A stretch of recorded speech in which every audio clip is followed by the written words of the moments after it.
فقط این سمت قشنگه.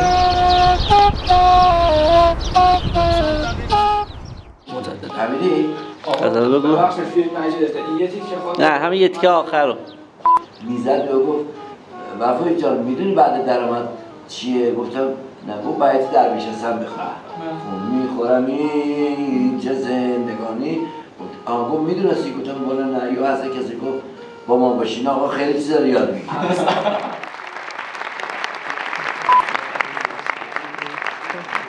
خیلی بازخونی میکنن الان. خانم شکیلا خونده همین آهنگ دیگه حالا میدونین آهنگسازای خوب رفتن، آهنگساز نیست، مجبورم آهنگای همدیگه رو بخونم.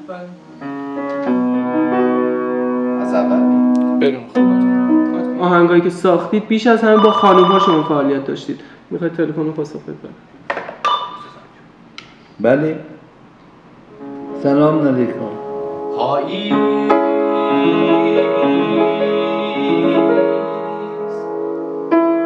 غم انگیزه اما پشت این خزون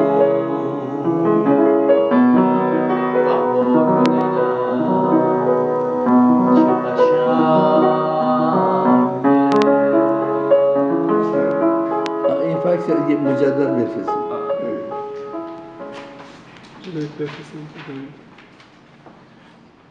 از صدای الهه خیلی تعریف کرده بود، صداش طلایی فلانه بساره. الهه صدای قشنگی خوبی داشته. استاد بخواید که من واکر رو بعد بیارم. باید از این بیاری باتمن بلند کنی.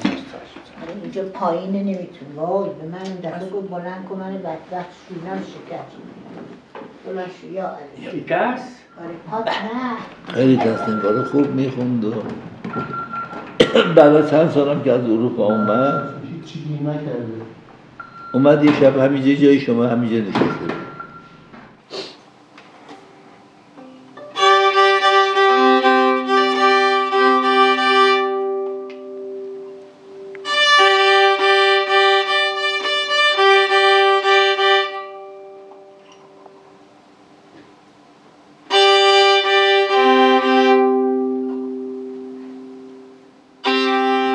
اومد یه خورد برزرده اونا که رفتن. سلام بخونم براتون ازش خوبه. چون قربون تو برم نخیر ما جای دیگه رو نخیر نه اصلا میدونی خیلی قربان نه قربان شما حالا دستگاه چه؟ این کاری که شما دارید میکنید آقای محمد رفیعی و آقای مسعود محمدزاده هی میری تو دخترها اذیت میکنن. بفهمید استاد. بچه سالمی. خب کار با ارزشی است از نظر اینکه یه مقداری حالا حداقل در مورد یک شخص که من باشم میاد اطلاعات میده به اجتماع. حس کردم در آن شدی که در سوالات که میکنم دوست دارم که اون دایه‌های زیرین و آنچه که در این سینما میگذره رو روشن کنن برای خودشون و برای مخاطبینشون.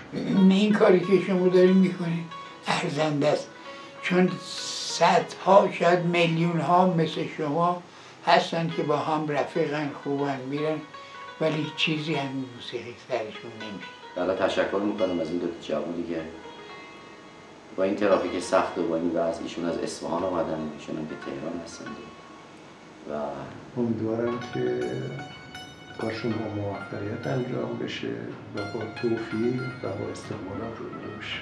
امیدوارم که در کار خودتون موفق باشین هر دوتون. امیدوارم به زودی باز تو سینما ببینمتون به عنوان فیلم ساز و بازیگر. آرزو دارم. منم بیام کمکت میکنم دستیار باشم. خوشحال میشم. کم اجازه بدید. الان من میذارم اینو بذارید باشه. استاد میشه یه عکس از اون بندازم؟ از این؟ از اون یه عکس بندازم. بخواید دست خود استاد باشه ازش. دست خودتون باشه یه عکس. این دست خودتون باشه.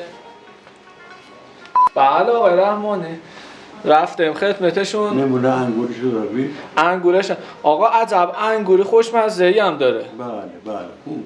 و بره کبابایی هم که میدن دیگه معروفه. بله مرتب تلفن میزنه میگه فردا هفته آینده انشالله میام ایران با یک کیسه کیشمیش مثلا. کیشمیش شدهش. کیشمیش شدهش. واسهتون بد نیست استاد؟ واسهتون بد نیست؟ چی؟ نوشیدنی الکلی؟ نه بد نیست واسهتون؟ اصلا نمیخورم. الان بقیه هم آره. ببینم. نه اون با این نمیخوره. بلدی بزنی؟ دست استاد.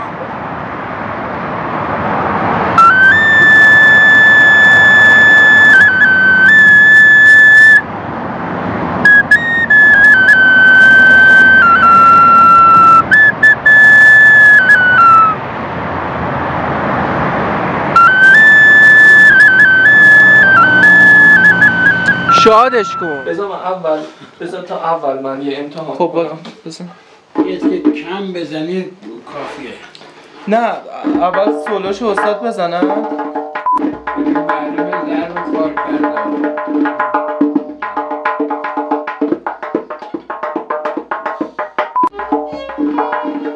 الان پاشه اینو میندازم. پاشه من تنظیم کنم.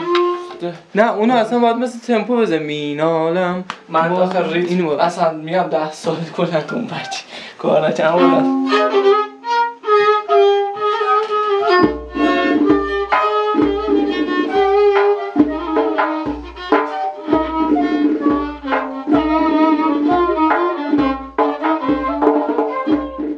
انت برادر داری؟ من تک بزن. اینجوری بوده خوشگل در اومده. این خوشگله؟ خب از منم خوشگل تره.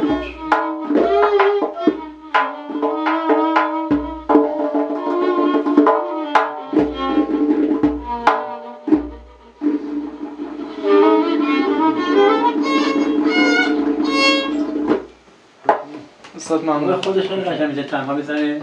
آره نه این خرابه. این ساز نیست. در ضمن اون خسته هم شده دیگه. آره استاد نه خستتون هم آره خسته شده دیگه. میخوام سر شما رو درد نگیرم. فکرم میخواد بزن بشکنید.